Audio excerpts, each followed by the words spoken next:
أعوذ بالله من الشيطان الرجيم. بسم الله الرحمن الرحيم. عما يتساءلون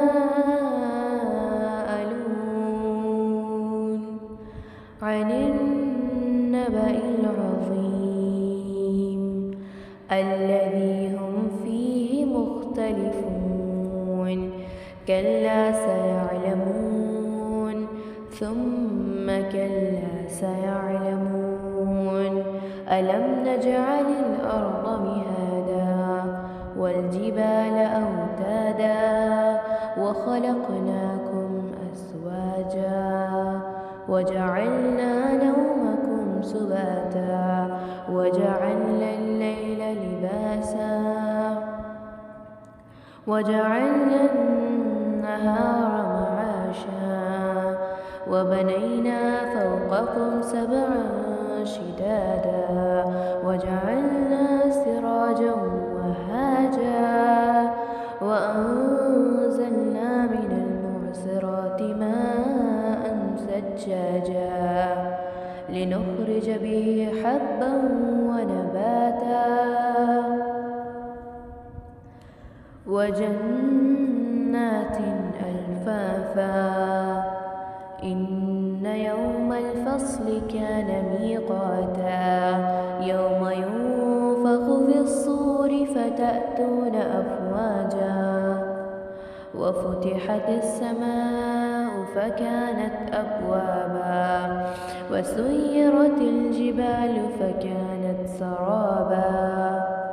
إن جهنم كانت مرصادا للطاغين مآبا لابثين فيها أحقابا لا يذوقون فيها بردا ولا شرابا إلا حميما وغساقا جزاء وفاقا.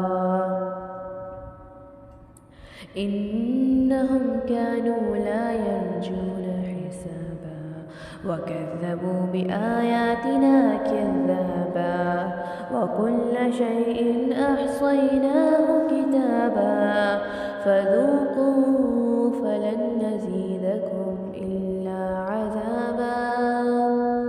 إن للمتقين مفازا حدائق وأعنابا وكواعب أترابا وكأسا ضحاقا لا يسمعون فيها لغوا ولا كذابا جزاء من ربك عطاء حسابا. رب السماوات والأرض وما بينهما الرحمن لا يملكون منه خطابا. يوم يقوم الروح والملائكة صفا لا يتكلمون إلا من أذن له الرحمن وقال صوابا. ذلك اليوم الحق فمن شاء اتخذ إلى ربه مآبا. إنا أنذرناكم عذابا قريبا يوم ينظر المرء ما قدمت يداه ويقول الكافر يا ليتني كنت ترابا. صدق الله العظيم.